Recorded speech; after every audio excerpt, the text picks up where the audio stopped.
kanalıma hoş geldiniz. Excel'de hayat kurtaran hareketlerin 13. videosu.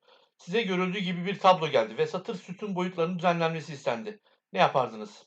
Normalde satır ve sütunları tek tek ayarlamaya çalışırız. Ancak çok satır ve sütunların olduğu verilerde bu işlem çok zaman alıcı olur. Bu durumda yapacağımız işlem şu alan seçilir, şuraya gelinir biçime, en uygun satır yüksekliği, en uygun sütun genişliği denir veya geri alalım. Şurası tıklanır. Şuraya gelinir. A ve B arasına çift tıklanır. Sonra 1 ile 2 arasına gelinir. Şuraya çift tıklanır. İşte bu kadar. Gelecek videoda görüşmek üzere.